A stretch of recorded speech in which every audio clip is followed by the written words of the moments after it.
I just realized something horrifying. People with depression score higher on tests of realism. Intelligence is positively correlated with mental illness and sewer slide.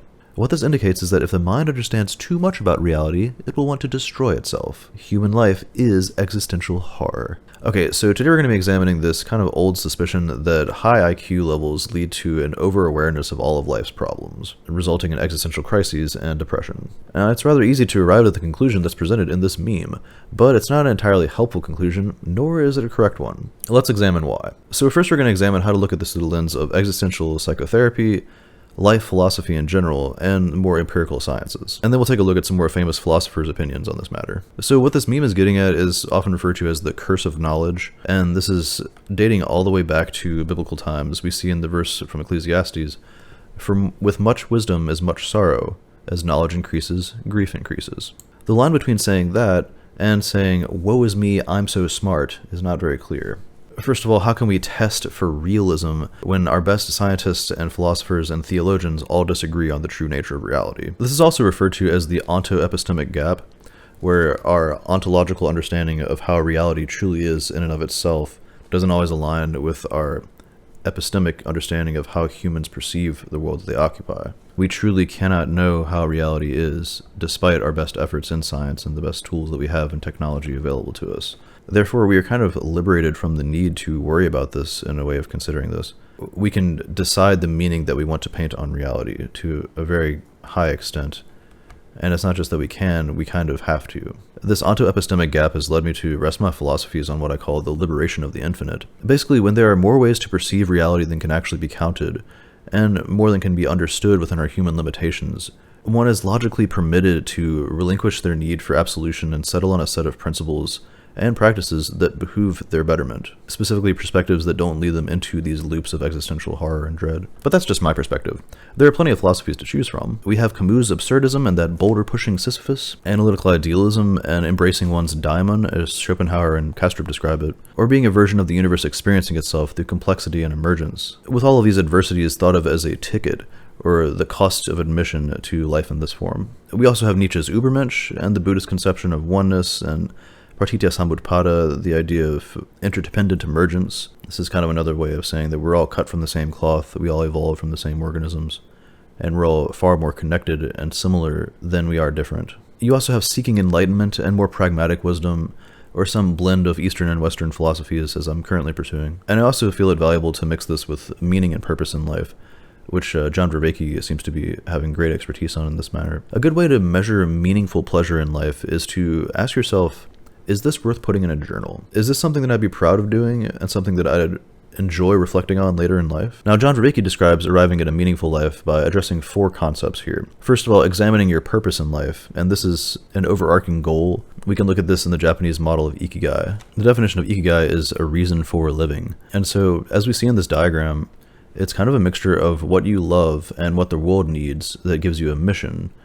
What the world needs and what you can be paid for, that's kind of your vocation. What you can be paid for and what you're good at is your profession, and what you are good at and what you love, that's your true passion in life. Anyways, back to Vervaeke's model. So he also lists coherence. Things have to make sense for you. This is a kind of nomological structure. It also has to be very significant, and it also has to matter a lot to you. So Vervaeke says to ask yourself, what would I want to exist even if I don't? And how much of a difference do I make to that now? I think that's a pretty good model. The whole point is to make your life meaningful for yourself, to enrich it with creative expression, play, curiosity, and love, while you inform it with logic and empirical science and onto-epistemological philosophy. Don't overburden yourself with your logical prowess. Use it for good. Pragmatic philosophy improves the lives of others, along with your own. Now, some might consider these responses as saying ignorance is bliss, but this is not ignorance, not in the least. This is a bold and confident and forthright staring into the abyss and conquering your fears. Now, there are ways to look at Nietzsche's staring into the abyss metaphor here too. You have to remember that is a metaphor. We're not literally looking into any abyss, but there is very great utility in thinking of this way. So I like to think of this as fishing in the abyss. So I'm not going to stare into the abyss forever. I'm not going to wallow in that, and I'm not going to succumb to a horrible existential anxiety of some kind that I can't manage. I'm going to fish into the abyss and see what wisdom I can pull out. If it's a useful fish, I will keep it and I will take it home. If it's an unhelpful fish, I will put it back. This is kind of mindfulness 101 in my opinion. I think of it like this. Philosophers eventually have to rest their head on some pillow of confidence at night. You can't always be managing cognitive dissonance and always debating different philosophies 24/7. It's physically impossible. Your brain will crap out. So we are, in this way, liberated. We are presented these infinite complexities and infinite paradoxes and all that. And life requires us to kind of settle on one. And you're kind of deceiving yourself if you don't settle on one. This isn't an ignorance is bliss thing. This isn't a lying to yourself. This is being intellectually honest with your own capacities. You can only go so far in debating ways of considering reality. So it is both in your best interest and metabolically required of you to settle on a certain perspective and a certain model of thinking or a framework, whatever term you want to use. All right, let's take another perspective here. Another source of these existentially depressive states is overexposure to technology. It doesn't seem like we were evolved to daily be viewing the bombing of other countries on the news in high definition. We weren't really evolved to consider all of the meta-crisis, as Daniel Schmachtenberger talks about, the poly-crisis, and all these factors that you see people trying to manage. The world's best systems thinkers, such as David Shapiro, Nate Hagens, and Schmachtenberger and the like, they give these warnings. They too have to take breaks from this because it can be too much. But you can see in the way that they go about it that they have a meaningful pursuit in that regard in trying to resolve these issues and bring all these issues to people's attention so that we can work together to resolve them. Essentially, we evolved within a Dunbar number of 250 people. This is the average tribe, and beyond that, our limbic system and our amygdala-fueled fear, our insular cortex-fueled disgust responses, all of that begins to come online and paint our perspectives and perceptions in this regard. Now, this was the case for us as Homo erectus and hunter-gatherers, and likely a million or so years before then, where our tribes were within that 200 to 300 individual range, and the tribes that we perceived outside of that range would trigger those insular cortex and amygdala responses. Now, zoom that out all the way to 8 billion people. We would be fools not to admit that this requires deep contemplation and philosophical guidance at this level. The more distant, the more one must employ empathy and consideration. This reminds me of a quote from Everything Everywhere All at Once. The protagonist Wayland says, "When I choose to see the good side of things, it's not me being naive. It is strategic and necessary. It's how I've learned to survive through everything. I know you see yourself as a fighter. Well, I see myself as one too. This is how I fight. The only thing I do know is that we have to be kind. Please be kind, especially when we don't know what's going on." And I would say that in this current time in our species evolution, we are very confused as to what's going on. Our technology has brought us great understanding, our science has brought us great clarity, and empirical understanding of ontology and reality as it is through the scientific lens, but it's also made us very aware of our ignorance and very aware of how little we truly know. And so from this regard, we are kind of put in a position where we ought to choose kindness and empathy first. And then I would imagine that living a life in that way would lead to a more meaningful life, and that would mitigate depression. Now, we do see kind of breakthroughs to this overarching consideration, this alien's eye view of the whole world. This is most commonly seen in psychedelic use and in moments of pure clarity, where the brain kind of breaks past its cognitive dissonance and metabolically efficient demands and sees the universe in a grain of sand, as the quote goes. A sense of oneness dissolves this Western paradigm of egotistic individualism, and a sense of connectedness is arrived at. This feeling can last for weeks, months, and sometimes an entire lifetime. But when these feelings begin to dissipate, this is when we need to turn to some kind of healthy perspective for our own mental health's sake. Now, all this being said, one could easily derive from this that I'm saying that depression is all in your head. And it is. Where else would it be? I mean, the mind and body are one. Indeed, your psychosomatization occurs. You can feel stress and feel anxiety and depression in your gut, and the 2 million neurons you have in your gut lining, and the 40,000 that you have in your heart. But the main way you're going to mitigate that and correct that is using your head. This is where the majority of our contemplation is stored, and the majority of our tools at our disposal to remedying our depression are had. And of course, if you don't feed your body right, then you're probably going to be having a harder time. If you don't give your body good exercise, then it's going to psychosomatize that, and it's going to feed back this stress response, these chemical responses that change needs to be made. The problem is that changing one's perspective after months and years of reinforcing this same perspective is very, very difficult. And I speak from experience in this regard. My latest bout of existential depression was daily prying. It bore into my psyche with fury, indeed as if it were a separate entity that I must daily wrestle with. And again I began to find relief and transcendence of this when I aligned my depth of thought with pragmatism. And I returned to my YouTube channel and my writings on philosophy and music with full passion and determination. I had realized that the direction I was going with my philosophy and in my life in general and my choices were not behooving me. They were not sending me in the direction that I wanted to go, and I examined this as much as I could. I looked at this from as many angles as possible, and eventually I arrived at this path where indeed I need to just get back into what has always represented me in my truest form, which is a musician and philosopher and author. Alright, so let's take a look at the actual study that's being referred to here. Turns out this is actually from 1979, and a great article on this from the New York Times describes this as sadder but wiser? Maybe not. So the aim of the study was to test the helplessness theory, that depressed people tend to underestimate their ability to influence the world around them. Dr. Alloy and Dr. Abramson categorized college student volunteers as depressed and non-depressed based on self-reported symptoms, and provided each person with a button and a light that flashed occasionally. They then asked the volunteers to assess how much control they had over the light when they pressed the button. What they discovered was surprising. The depressed people, it turned out, had a more accurate reading of their ability to affect outcomes. Thus was born the hypothesis of depressive realism, the idea that at times depressed people have a more realistic view of their conditions because they are free of the optimistic bias of their cheerful peers. This idea of being sadder but wiser has been taught to decades of intro-psych students and cited more than 2,000 times by other scholars. It's also percolated throughout our culture, introducing the idea that depression, for all of its pain, may also provide its sufferers with some gifts. So when they recreated this experiment, a new research team found no associations between depressive symptoms and outcome bias. In one sample, the patients with more depressive symptoms overestimated their control. In the second, depressive symptoms did not predict any particular bias. Across two samples, we find no evidence that depressive symptoms is tied to greater realism. Its impact has been huge, and it's been pervasive in so many aspects of research and pop psychology and pop culture that it can be hard to wind it back up. This is Dr. Moore, a psychological researcher at the University of California. Under the influence of this theory, many psychologists have taught that a little bit of self-delusion is helpful for getting through life. You have to believe in yourself a little bit more than what reality warrants. That seems like good advice. If you're trying to disprove a false positive that has made its way into the literature, that is an uphill climb.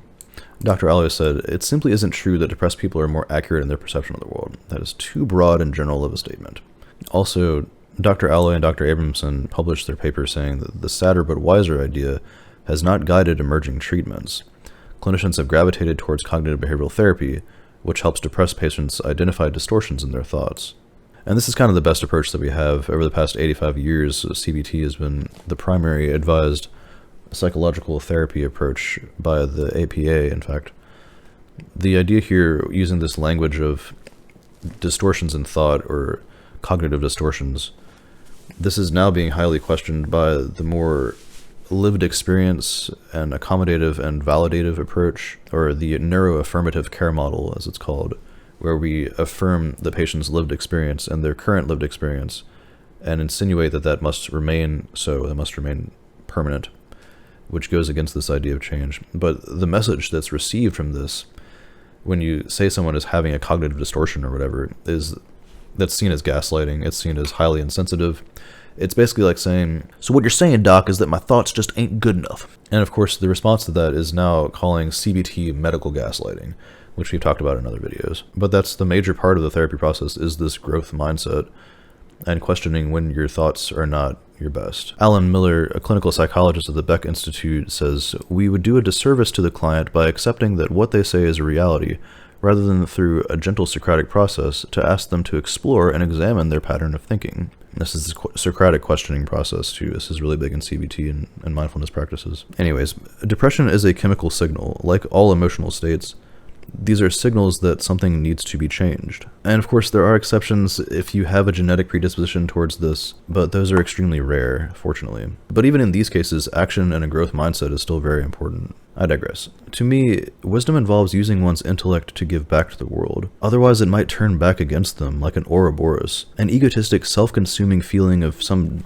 dark enlightenment, resulting in self-flattery and overconfidence in one's own conception of the world, which can be regularly reinforced by self-loathing and confirmation from professionals who tell you that you have clinical depression or tell you that you have been diagnosed with this condition, which paints it in a perspective of permanence. This is why depression overlaps easily with cynicism and nihilism. It is reinforced by an under-examined and under-expressed philosophical stance on life. Altering that unconsciously held set of axioms, narratives, and chains of reasoning usually requires some major paradigm shift. This is seen in the aha moment of pure clarity, like we were talking about before. This is often in psychedelics, and this is often seen in what we call hitting rock bottom in life, where we've kind of been running on autopilot, and then suddenly reality smacks us in the face and says, hey, you gotta change something here, buddy. And that doesn't always work either. I've had that moment a couple times, and it still doesn't seem to sink in. But with all of its reliance on metabolic efficiency and the path of least resistance, the brain can kind of settle into itself, and radical neuroplasticity requires radical behavioral and cognitive change. This is why psychedelics can enhance the effectivity of therapy.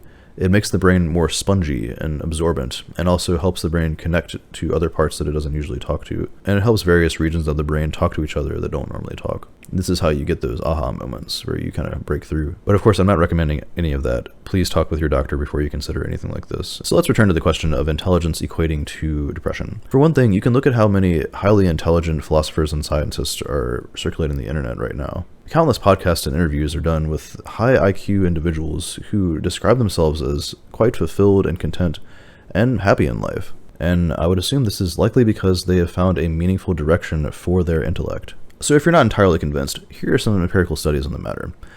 There is one article called High Intelligence is Not Associated with Greater Propensity for Mental Health Disorders, straight up. And this is straight from the National Institute of Health and the National Library of Medicine. The abstract reads, studies reporting that highly intelligent individuals have more mental health disorders often have sampling bias, no or inadequate control groups, or insufficient sample size. We address these caveats by examining the difference in the prevalence of mental health disorders between individuals with high and average general intelligence, or the G factor. High and average G factor groups differed across 15 out of 32 phenotypes and did not depend on sex and or age. Individuals with high G factors had less general anxiety and PTSD. They were less neurotic and less socially isolated, and were less likely to have experienced childhood stressors and abuse, adulthood stressors, or catastrophic trauma. That would make sense. However, they generally had more allergies, specifically eczema. Interestingly, eczema actually affects 10% of the United States right now. We are a very stressed out nation. This study provides robust evidence that highly intelligent individuals do not have more mental health disorders than the average population. High intelligence even appears as a protective factor for general anxiety and PTSD. Over the last decades, intelligence has proven to be a strong predictor of education, socioeconomic success, and health outcomes. For instance, having a childhood IQ 1 standard deviation above the mean decreases one's risk of accidents and developing heart, respiratory, and digestive diseases. This case is known as a perennial problem in philosophy. One could probably say that it's one of the perennial problems and perpetual paradoxes that persistently plague people. Deep contemplation of one's demise, the Eastern concept of dukkha and the degradation of all experiences, of adversity and pain as an ancient, evolved, and rudimentary mechanism for pain and learning, of the red teeth and claws of nature, and all the existential givens of life, as Irvin Yalom described them. All these must be met with some kind of wisdom, a consciously formed, helpful perspective. In my own philosophy, all of these factors are equally matched with beauty, wonder, and hope. And some may find benefit in Gödel's incompleteness theorem, which exemplifies the idea that two seemingly oppositional statements can be simultaneously true. Life is both horrible and beautiful at the same time.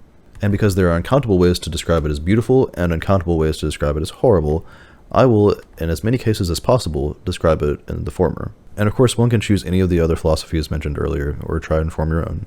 Although, I advise trying to work with some of the axioms and paradigms that have already been presented by past philosophers, because when you go on this journey all for yourself, you can end up pulling fish out of the abyss that don't fully serve you and take them back thinking that they will serve you. So that self-constructed meaning structure, perspective of positivity and optimism, that's so very necessary for you to develop for yourself, but don't be afraid to use the quotes and the powerful statements, the idioms that people have come up with over the ages to fuel your exploration.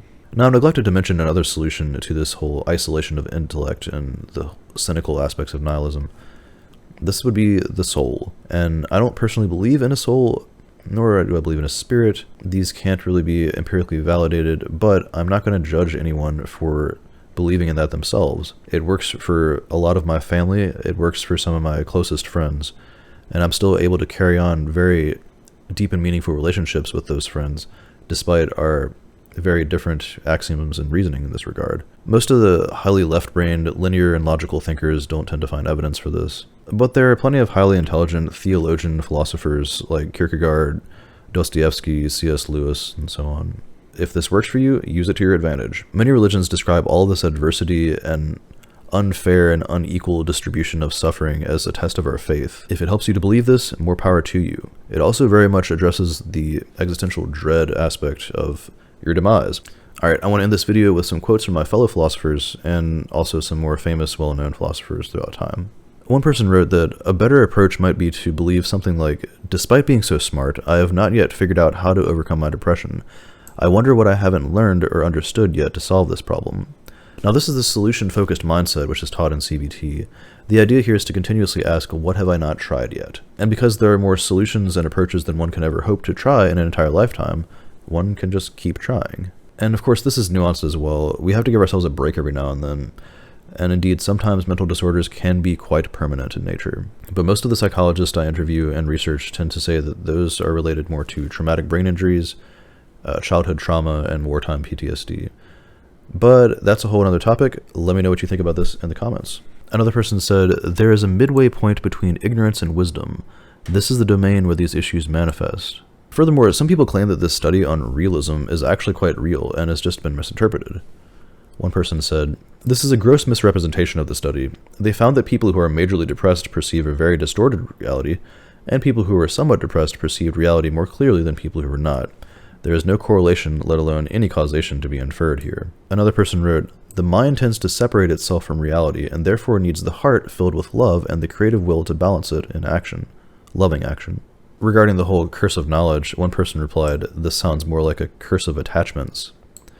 And this is a very Eastern and Buddhist perspective.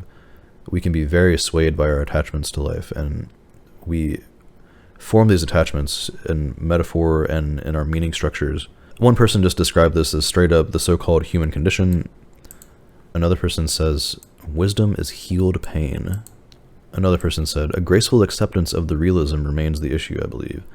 It is what it is, and I can still observe beauty within the rough." This is the radical acceptance route, which is also very emphasized in the East, and in dialectic behavioral therapy and acceptance and commitment therapy, DBT and ACT. Scott Lutz says, "Life can be seen as a gift, and we must let our gratitude exceed our expectations. If we let ourselves think we have reality figured out, then certainly we will have all the control we need. To convince ourselves we have control over anything but ourselves is not a healthy mental state. People with depression need to be listened to with love, not unhealthy realizations." And this is very true. As we discussed on my video in Nihilism and Cynicism, expectations are premeditated resentments. This need for control is also quite left-brained. According to Ian McGilchrist research and other people's research, the left hemisphere is very steeped in the desire for control and reductionist thinking. It's a narrowed worldview that can often involve feelings of superiority. This is when the nihilist scoffs at other people when they try to present alternative views, or it can result in isolation and secluding oneself from the world and their comfortable sense of control that's found in their own home. This is where we can end up hiding from the world instead of facing its ultimate requirements of change. Alright, let's have some quotes from some more famous philosophers and scientists, and then we'll close this video out. Albert Einstein said, "As the circle of knowledge expands, so does the circumference of darkness surrounding it." Brutal! But, as the historical record shows, Albert Einstein was also quite funny, had a great sense of humor. He was quite a jolly person. This is likely because he was surrounded by colleagues who were looking for solutions to these problems instead of kind of just wallowing in them. He had many good friends and was highly respected. The philosopher Philip Mainlander says, "The knowledge that all life is worthless is the flower of human wisdom." This aligns with a lot of Nietzsche's work as well. And Arthur Schopenhauer says, "A high degree of intellect tends to make a man unsocial." Now, that being said, Schopenhauer was also a philosopher of idealism, the whole brain in a vat philosophical zombie perspective where everyone else is just an illusion, essentially. He became quite isolationist after this perspective, and there are plenty of alternatives. In fact, Bernardo Kastrup seems to take a more positive outlook on this. He does also support the idea that people are, he doesn't use the word illusions, he calls them altars. So these are altars of universal introspection, you could say, that the universe is using or accidentally using to understand itself. And I tend to gravitate towards this with my own philosophies, but I think of this more as a participatory endeavor where, indeed, if we are helping the universe understand itself, then we should probably do so through a cooperative method. Like, we should be comparing ideas sharing our sciences and philosophies, and looking for correlation and consistency and through lines in our logic. The fact that life is so short would ideally fuel us to value our time wisely. Use it to pursue meaningful experiences and pragmatic projects that will positively affect others, leaving the world better than we found it. I digress. I also recommend the writings of Eckhart Tolle in this regard. He speaks more of reaching a higher mind, and this is not some kind of enlightenment or superiority. This is more just about the idea of transcendence and making steady progress. Anyways, that's all I have for this video. I really appreciate you watching. I know this one's been kind of dark and daunting subject matter, but I want to tell you that I believe in you, and I know that you've got this. If you're experiencing these conditions and experiencing existential depression, existential angst, and anxiety of any kind, do not hesitate to contact professionals. If you're considering suicide, please reach out to professionals in the United States. You can reach them at 988. This is the hotline for contemplation in this regard. Existential depression is serious, and indeed, as we've described, these are the existential givens of life. Everyone has to deal with this at some level, but that does not invalidate your suffering in this regard. That does not delegitimize what you're going through. And if you need help, please feel free to reach out to me specifically. I am trained in existential psychotherapy, and this is my main area of focus, is blending psychology with philosophy, and doing so at an individual level, looking at it from as many angles as possible in the psychodynamic process. You can find links to my program in the description. Anyways, that's all for this. I appreciate you watching. Thanks so much for your time and attention. Let's make 2025 our year, y'all.